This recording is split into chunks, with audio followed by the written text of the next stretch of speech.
September the 11th, 2001, Al Qaeda carried out the worst terrorist attack in history.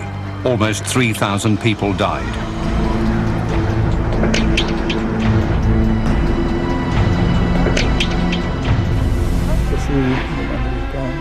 But before Al Qaeda and Osama bin Laden, there were other fanatics who killed civilians for their belief in a radical form of Islam. Men bound by a common ideology, in a movement known as the Muslim Brotherhood. While much about the Brotherhood remains shrouded in mystery, one thing is clear. It is the primary source and inspiration for today's most dangerous Muslim terrorist organizations, including Al Qaeda. The Muslim Brotherhood has been the ideological parent for virtually every radical Sunni terrorist movement today. Hamas, Islamic Jihad, Al Qaeda, all of these groups were spawned by the Muslim Brotherhood. The Brotherhood has an estimated 3 million members in over 70 countries.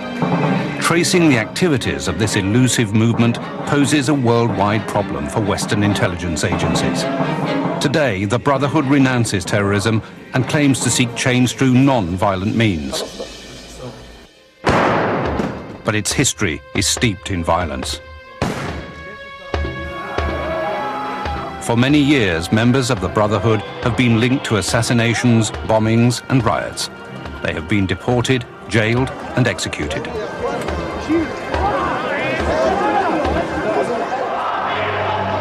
The mission has not changed.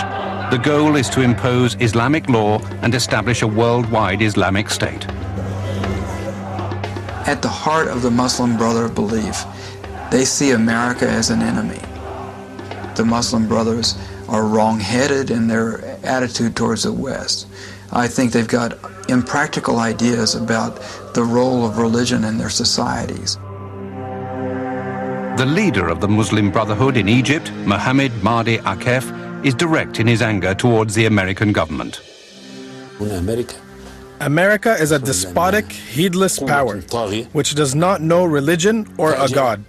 There is no dealing with the American government until it changes its policy and its agenda toward Islam. Opposition to the West has inspired the Brotherhood from its earliest beginnings. Now we go inside this shadowy organization to describe the events that shaped it and that have blazed the trail that led to September the 11th and beyond.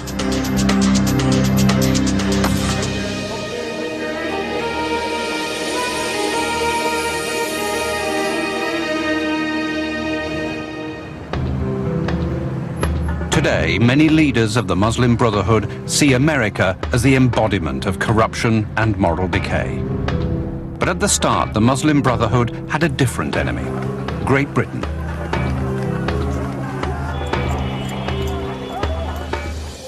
Egypt was one of the many countries that made up the British Empire.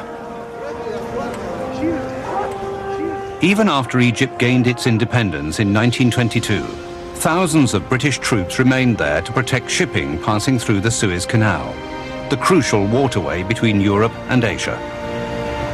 Many Egyptians regarded these troops as an occupying army. One of them was a young school teacher called Hassan al-Banna. Well, he was aware of the British presence. The thing that really appalled Hassan al-Banna in the late 1920s was the fact that it was the Egyptians who were also corrupt. Al-Banna believed that British customs had a corrupting influence on Muslim societies. He published an essay expressing his rage at British behavior, in which he wrote, "They imported their half-naked women into these regions, together with their liquors, their theatres, their dance halls, their amusements." Al-Banna sought out other men who shared his views. In 1928, he founded the Muslim Brotherhood, the stated goal of which was to rededicate Egyptians to their Islamic faith. At the inauguration, the group had only 7 members, but that would soon change.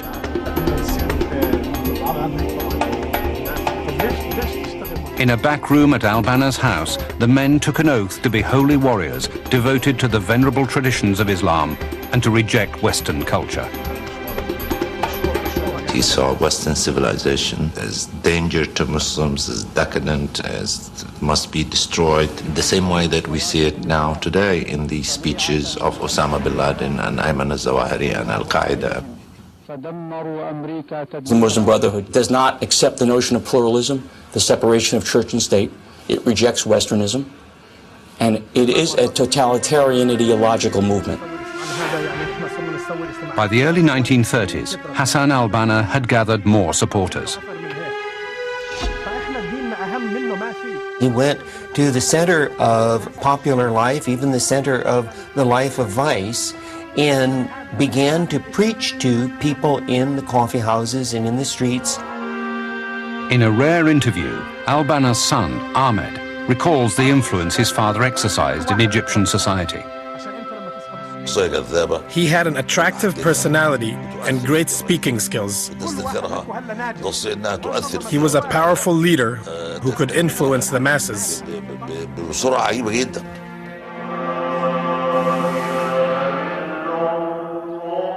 The Muslim Brotherhood soon set up branches throughout Egypt. According to the tenets of the organization, a man could only join if he had absolute dedication to Islam. His name was then entered into an official record. The recruits paid a subscription fee and received a membership card. By the early 1930s, the Muslim Brotherhood boasted 50 branches in Egypt and representatives in Syria, Palestine, Jordan, and Lebanon. Its headquarters were in Cairo.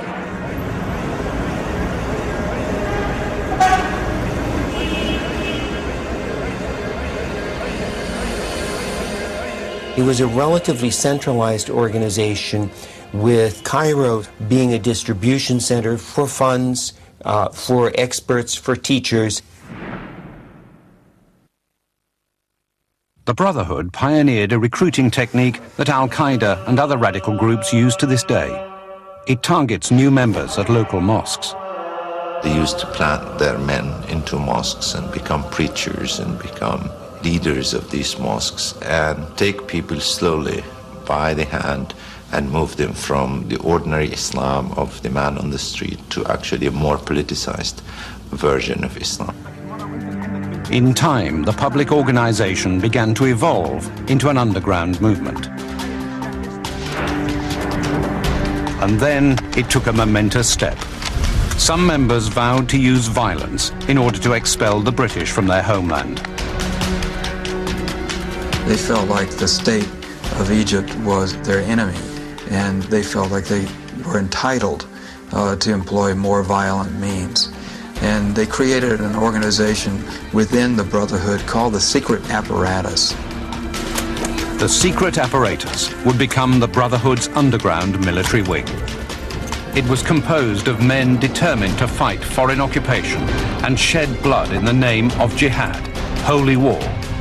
This pledge would become the battle cry for many terrorist groups to come.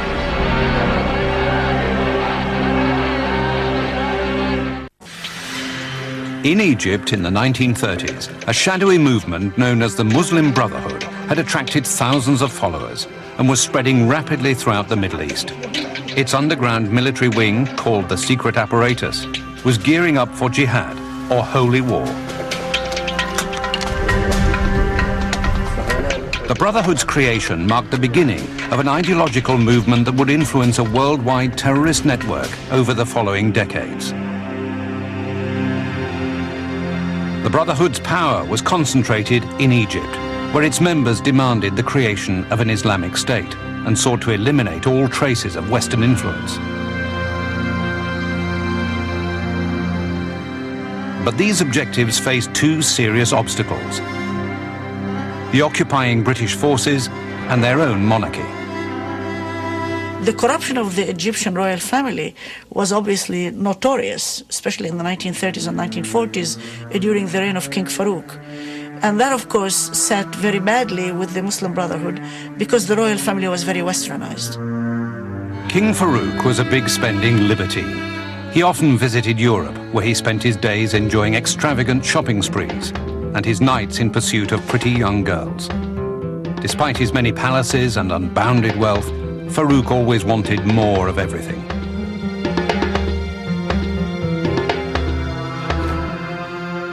King Farouk had been an obese person whose one claim to fame was that people suspected that he had the largest pornography collection in the world. The secret apparatus was ready to wage holy war, to defend Egypt from what it saw as foreign corruption. The founder of the Brotherhood, Hassan al-Banna, called for action. He wrote, "Muslim lands have been trampled over and their honor violated.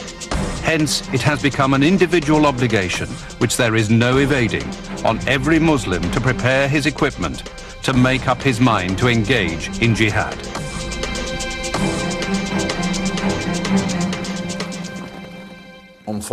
They are the ones who use Islam as a cover for their terrorist activities.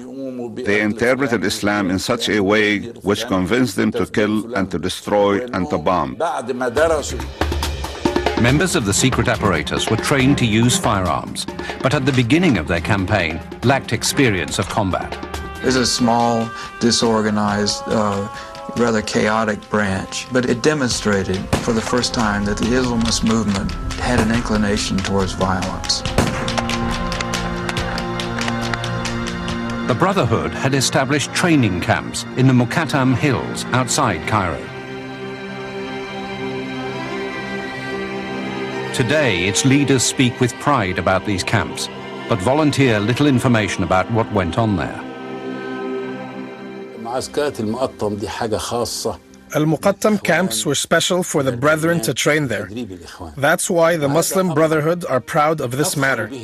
Hassan al-Banna established a branch to fight against the occupier, and for no other reason. Over time, members of the secret apparatus became more skilled at fighting. By the early 1940s, the Second World War having become global, the secret apparatus realized they shared a common goal with the Nazis: to defeat Great Britain.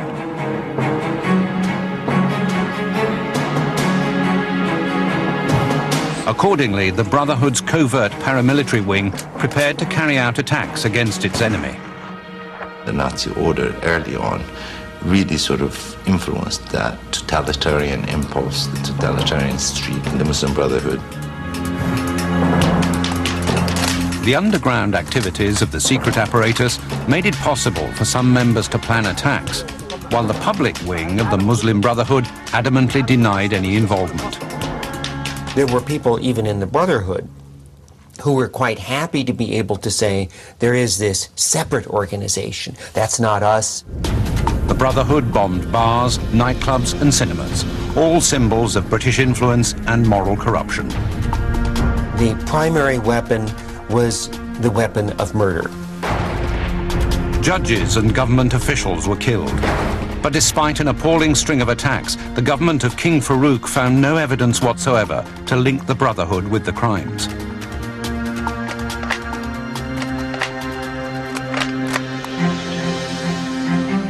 By the dawn of the Cold War, the Brotherhood had become a powerful influence in the Arab world. Evidence suggests that the CIA saw the Brotherhood as a potential ally in uniting Muslims against the Soviet Union. However, in 1948, the Brotherhood found it had a brand new enemy to confront. That year, Israel was declared a nation-state after a UN resolution partitioned Palestine into Arab and Jewish sections. Arab states, including Egypt, the most powerful nation in the region, were outraged. They attacked Israel, hoping to destroy the country before it could gain viability as a nation. The Muslim Brotherhood feared that the new Israel that's going to be created along its borders is going to be a beachhead for Western influence, which of course they identified very quickly as being American. Many Muslim brothers begged King Farouk's government to allow them to take up arms against Israel. A shaky alliance was established as the Egyptian army provided the brothers with weapons and enlisted them in the campaign. It was a decision that would return to haunt King Farouk. The Brotherhood, including members of the secret apparatus, thus found themselves with access to anti-aircraft guns, tanks, and other heavy weapons. They rapidly learned how to use them with precision.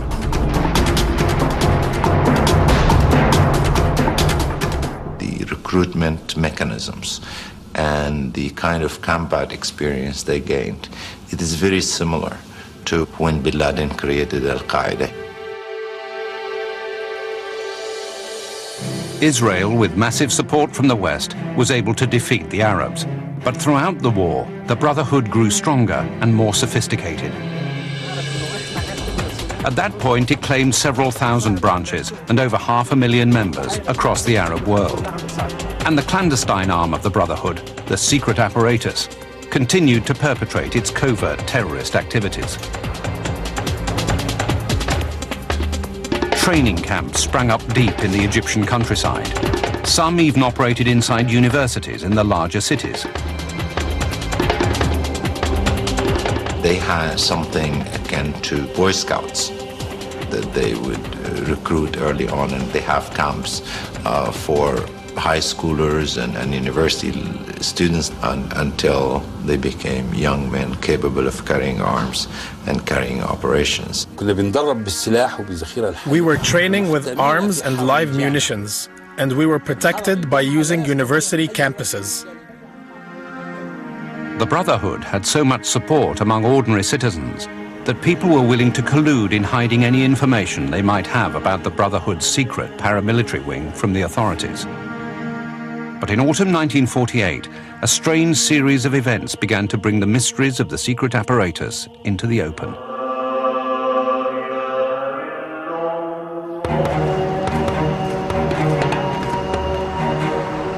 On the 15th of November, following the afternoon call to prayer, a vehicle stalled in a Cairo street. Two men got out of the car and began to push it. Undercover policemen who were watching noticed that the Jeep had no number plate and that it was packed full of wooden crates. As they approached the vehicle, the two men fled. Within minutes, a third man, carrying a briefcase, was spotted and arrested.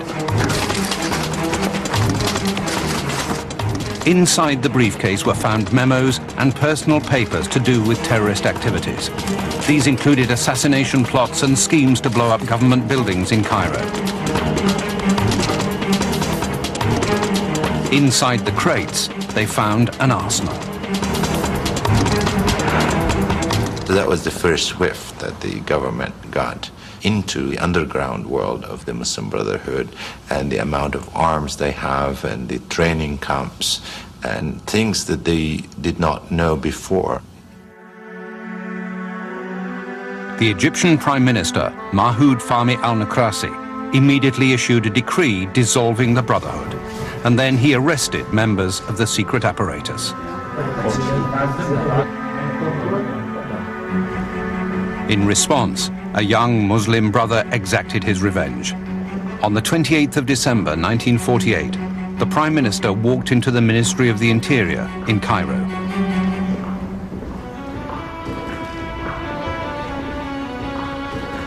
He was saluted by a man he thought was an officer.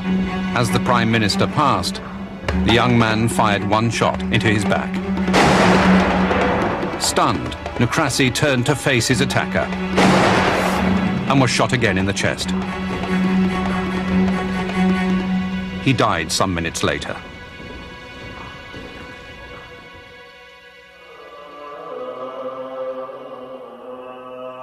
The government of King Farouk had to respond to the assault. On the 12th of February 1949, Hassan al-Banna was invited to the Young Men's Muslim Association in the center of Cairo.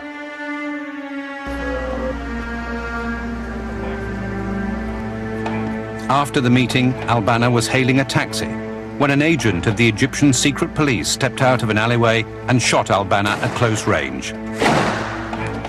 He died soon after reaching hospital.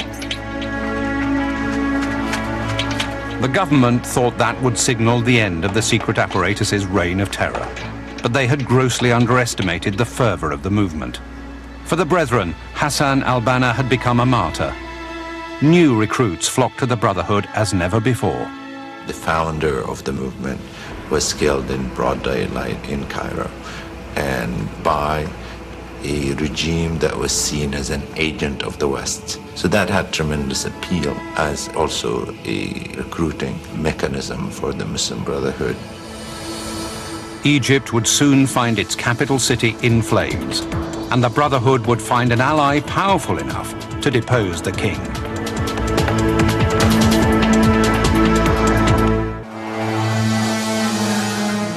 The enigmatic movement known as the Muslim Brotherhood has given rise to terrorist organizations around the world, including Al Qaida.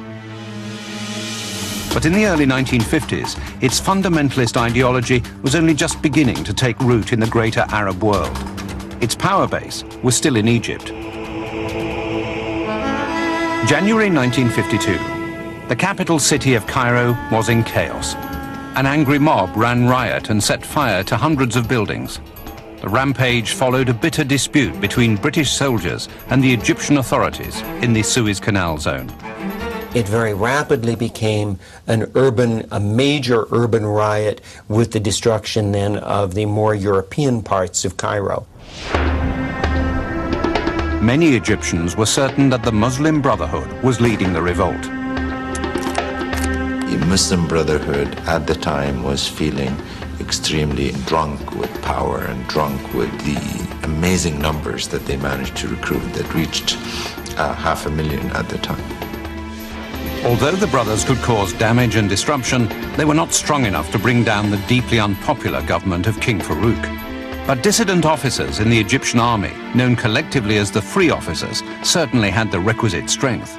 According to Brotherhood sources, they formed an alliance. The agreement was that the Muslim Brotherhood becomes the political wing that galvanizes society to support the Free Officers when they take over. The secret partnership went into effect on the 23rd of July, 1952. A military junta led by Colonel Gamal Abdel Nasser, together with the Free Officers, seized control of the government and forcibly escorted King Farouk from his palace. They put him on his yacht and sent him off to the Riviera. It was a bloodless revolution. Nasser threw out the British soldiers and proclaimed himself Egypt's new prime minister. But when he refused to give the Brotherhood a voice in the new government, its members felt betrayed. On the 26th of October 1954, a member of the Brotherhood set out to assassinate Nasser.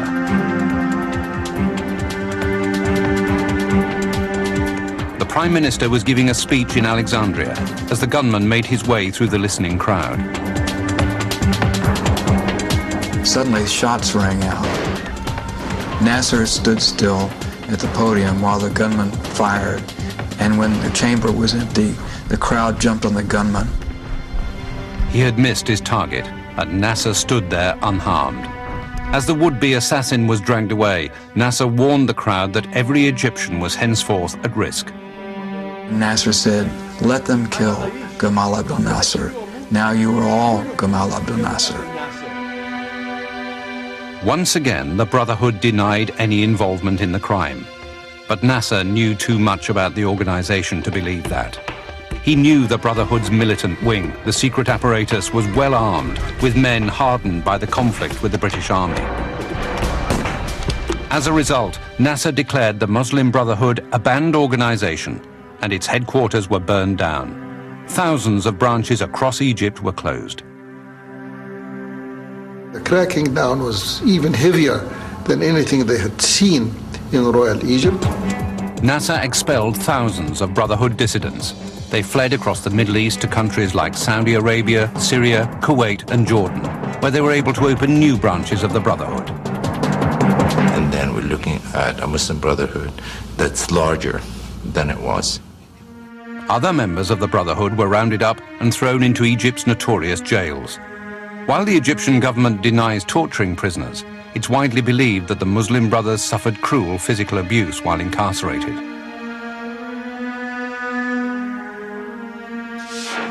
The marks of torture are still evident in many of these prisoners. The use of dogs, burning cigarettes, hanging men on backs of doors with their arms behind them, sometimes flooding the cells so that people can't sleep. They have to stand on tiptoe. The brutality was punctuated by occasional periods of calm. During these times, tea was served in the cells, and the brothers could converse with other inmates. The prisons themselves were an interesting place for people to get together. They didn't have other obligations. They could sit and talk. They could foment. The prison experience and the kind of viciousness of the Nasser regime pushed the Muslim Brotherhood even toward more radical trajectory. In a dark cell in Cairo, one Muslim brother called Sayyid Qutb translated his rage into words. His writings called for all Muslims to engage in a holy war against societies which, he insisted, were non-believers in the ways of Islam. These included the United States.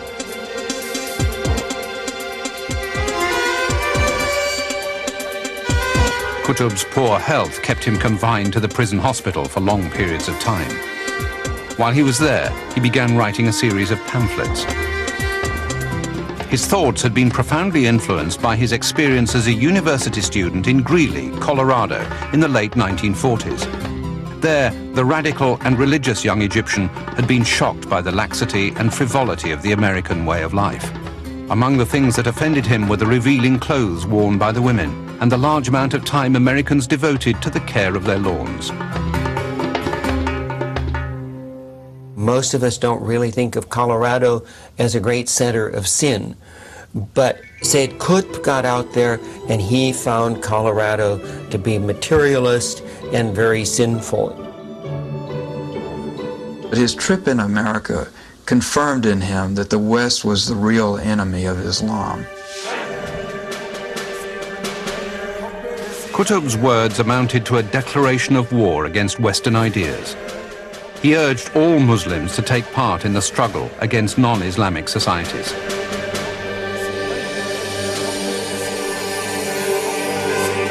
Sayyid Qutb gave the script for this more activist, more politically involved, more violence-prone mode of Islamic revival.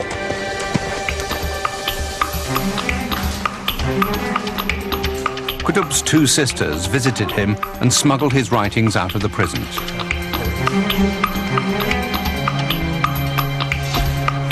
In 1964, Qutb's book, Milestones of the Road, went on sale in Egyptian streets. It's considered one of the most important sources of spreading violence. It is one of the ideological pillars of terrorist organizations. That same year, Qutb was granted parole, partly because of his poor health. But in the summer of 1965, Nasser's regime accused him of plotting to blow up bridges and barges along the Nile. He was arrested, tried, and found guilty. Qutb was sentenced to death by hanging. He knew that Nasser was going to make him into a martyr and that his thoughts would live long past Nasser's revolution. And he's been right about that. Nasser truly believed he had saved Egypt from grave peril. But Sayyid Qutb's words were not silenced. Instead, his execution in 1966 gave rise to a new cadre of radicals who sought vengeance for yet another Muslim martyr. Their rage was about to ignite. They would perpetrate the boldest and most violent action since the Brotherhood's inception. On the 5th of June 1967, Israel launched a preemptive military strike against its Arab neighbors. The offensive followed a military build-up by the Arabs along Israel's borders. In just 6 days, the Israelis decimated the joint forces of Egypt, Jordan, and Syria.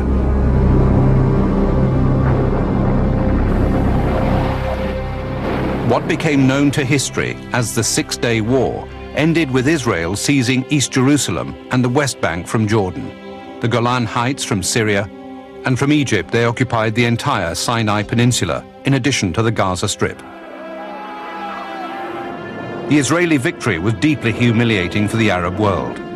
Many Muslims thought that their people had been fighting a losing battle against Western influence and domination for many centuries. This latest defeat rendered a growing number of people ready to endorse a radical solution.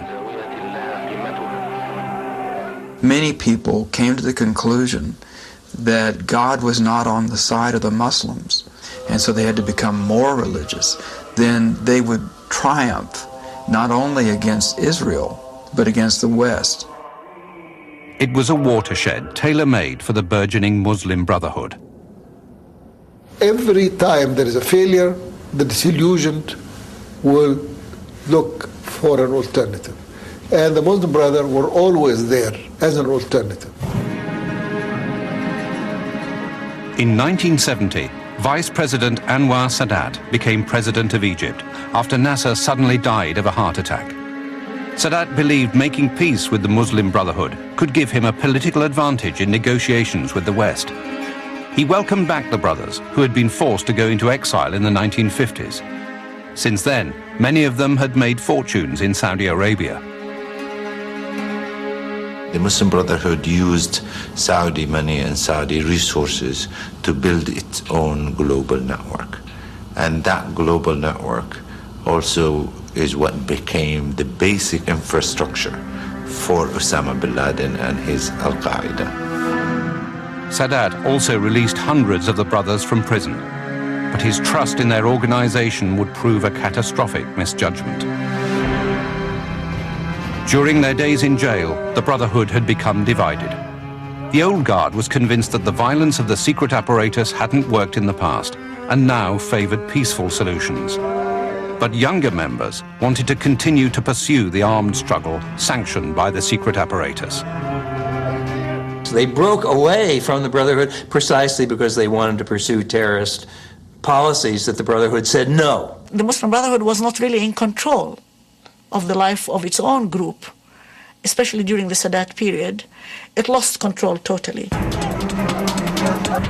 What emerged were radical splinter groups, and their leaders became the forefathers of today's most extreme terrorist organizations.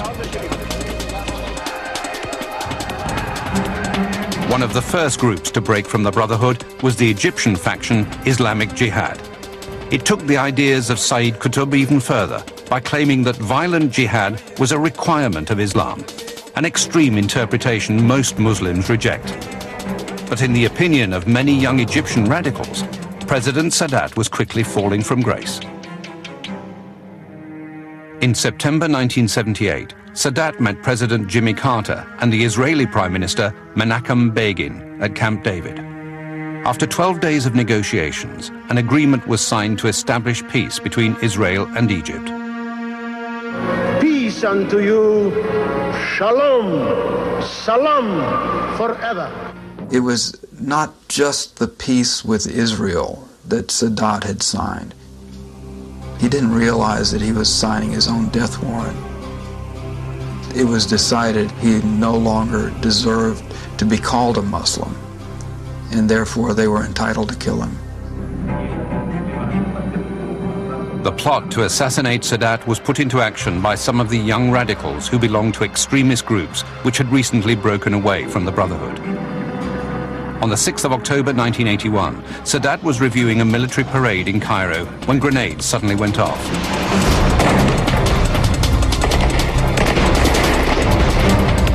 Assailants leapt from an army truck in front of the president's dais and charged towards it, mowing down his officials with automatic weapons. Sadat just stands there. He doesn't run, he doesn't hide under a chair. He seems to be accepting his fate. He was shot down through a bullet in the neck and died almost instantly. In the wake of the assassination, over 300 militants were arrested and accused. Many were from Egyptian Islamic Jihad. One member, Dr. Ayman al-Zawahiri, was designated Defendant 113. He would go on to become number 2 in Al Qaeda. In prison, Zawahiri came face to face with Sheikh Omar Abdel Rahman, the blind sheikh. Rahman was also accused of complicity in Sadat's assassination. You had people getting together and sharing their frustrations and being able to persuade each other that the only alternative was violent jihad. The trial ended in 1984. At the time, Zawahiri and Rahman were seen as insignificant participants in the assassination and were acquitted. Rahman later moved to New York and helped to plan the bombing of the World Trade Center in 1993. Zawahiri left Egypt and made his way to Afghanistan. Muslims and Afghan nationalists had been fighting the Soviet forces there since the invasion by the Red Army in 1979. He could see Afghanistan as a place to remold his revolutionary Islamic groups and create a kind of force that then could be used in Egypt and elsewhere. Zawahiri's belief in the effectiveness of large-scale suicide killings was destined to enlist a powerful backer. By 1986, Zawahiri had established his training camp across the Afghan border in Peshawar, in Pakistan. Peshawar was where the jihad against the Soviets really was organized. All the different mujahideen groups had their representatives there. Spies from all over the world were there.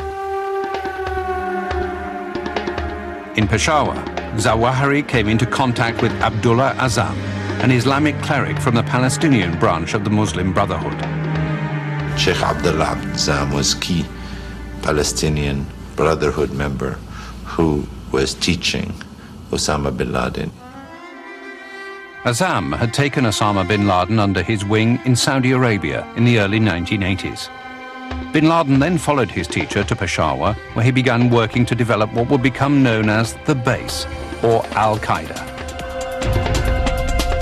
When bin Laden was introduced to Zawahiri, he was intrigued by his violent vision of jihad.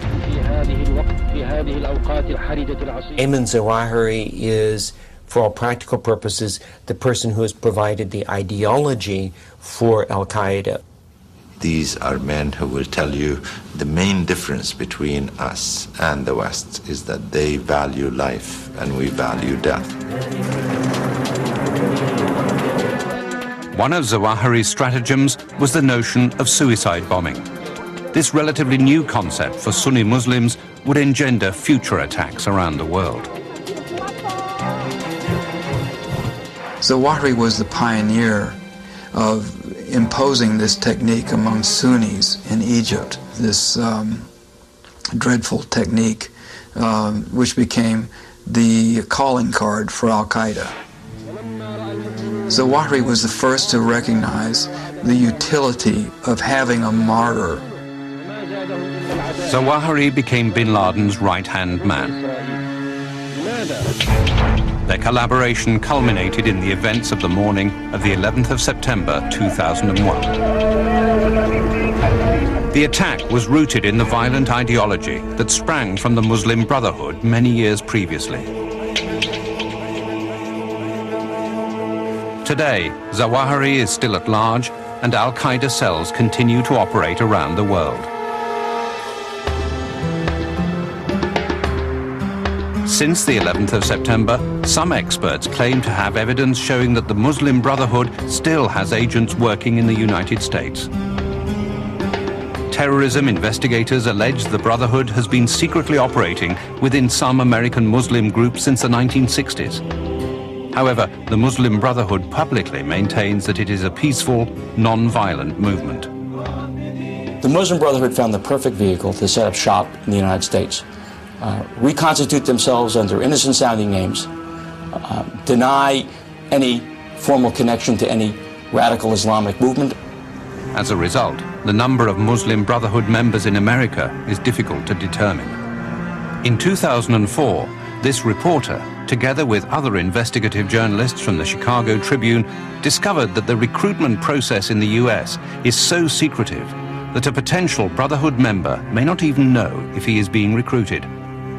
Only after years of having this recruit in the prayer group, watching him closely, seeing if he was still continuing to hold on to the beliefs of the Brotherhood, he would be told that you are now part of the Muslim Brotherhood.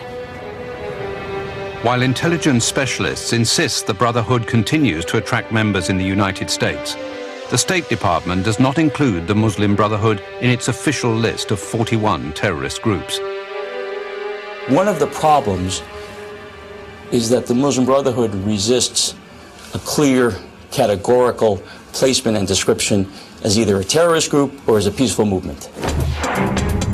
Recent investigations suggest that some European members of the Brotherhood have channeled funds to Al Qaida and other terrorist organizations, but the United States has been unable to uncover such activities within the US. The numbers are vast, so you need a tremendous network to follow what is what and who is who. Unfortunately, in the United States, we do not have the resources to understand this. It is also difficult for the government to crack down on radicals without unjustly targeting Muslims who want nothing to do with terrorism. In America, many moderate Muslims are concerned about the influence groups like the Brotherhood have on their faith.